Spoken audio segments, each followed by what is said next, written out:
NTV time, जनता की बात जनता के साथ। गुजरात के कच्छ जिले के भचाऊ से एक बड़ी खबर सामने आ रही है।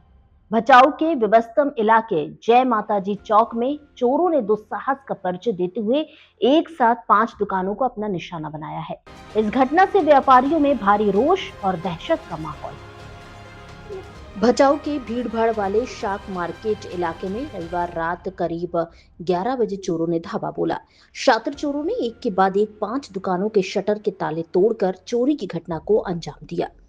पीड़ित व्यापारियों के अनुसार चोरों ने निम्नलिखित दुकानों को अपना शिकार बनाया। मोबाइल शॉप, दुकान से नकदी कैश पार कर दी गई, रेडीमेड गारमेंट्स, कपड़ों की चोरी की गई, टी स्टॉल और स्टेशनरी, इन दुकानों से भी सामान की चोरी हुई है।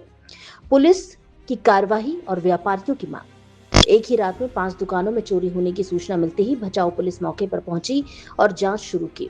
पुलिस आसपास लगी सीसीटीवी कैमरों के फुटेज खंगाल रही है ताकि चोरों की पहचान की जा सके। वहीं स्थानीय व्यापारियों का कहना है कि शाक मार्केट जैसे व्यस्त इलाके में लगातार चोरी की घटनाएं हो रही हैं, जो सुरक्षा व्यवस्था पर सवालिया निशान लगाती हैं। व्यापारियों ने प्रशासन से मांग की है कि इस पूरे इलाके में सीसीटीवी कैमरों का जाल बिछाया जाए ताकि असामाजिक तत्वों पर नकेल कसी जा सके। NTV टाइम न्यूज से कक्ष गुजरात राणा अहिर की रिपोर्ट। नाम आपનું? શિવમ જયંતિભાઈ દરજી। આપની દુકાનમાં ક્યારે કેટલા વાગે ચોરીનો બનાવ બન્યો? 11 થી 11:15 વચ્ચે 2-3 વાર આવ્યા અને 2 શટર તોડ્યા દુકાનના। શું માલ સામાન? માલ સામાનમાં રોકડીય રકમ હતી જે લઈ ગયા છે। અને આજુબાજુમાં બીજું શું? આજુબાજુમાં બીજી 4-5 દુકાનનું 6 દુકાન ટોટલ શટર તોડ્યા છે। અગાઉ પણ આવા બનાવો? અગાઉ તો નાના મોટા હાલતા જ હોય છે અને મોબાઈલ ફોન ચોરી એ બધું ચાલતું જ હોય છે અને એવું લુખા તત્વો પણ હોય જ છે બજારમાં। પોલીસ પેટ્રોલિંગની ખાસ જરૂરિયાત લાગે છે? રાતે પોલીસ પેટ્રોલિંગ જેવું છે, ફોક્સ લાઇટની જેવું છે અને કેમેરાની પણ જેવું છે। બીજી કાંઈ અપેક્ષા તંત્ર પાસે તમારી? તંત્ર પાસે કે જે આ લાઇટ લગાડે, પછી આ સીસીટીવી કેમેરાની સગવડ કરે ને અહીંયા કને કોઈ રાત્રે પેટ્રોલિંગ થાય એનું પણ ધ્યાન રાખે। મુકેશભાઈ અરવિંદભાઈ દરજી। આ શાક માર્કેટમાં અવારનવાર આવી ચેનચાળા તો થયા જ રાખે છે।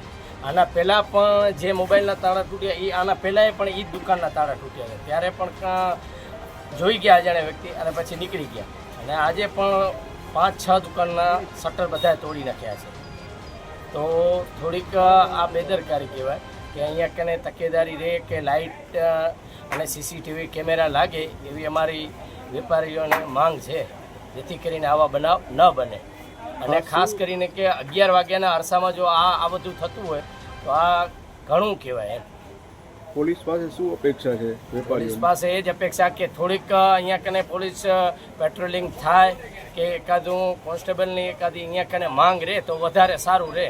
અને નગરપાલિકા પાસે પણ એ જ આશા છે કે એક અહીંયા ફોક્સ લાગે, જેથી કરીને સાવ અહીંયા 10 વાગ્યા પછી અંધારું જ હોય છે કાંઈ એમ।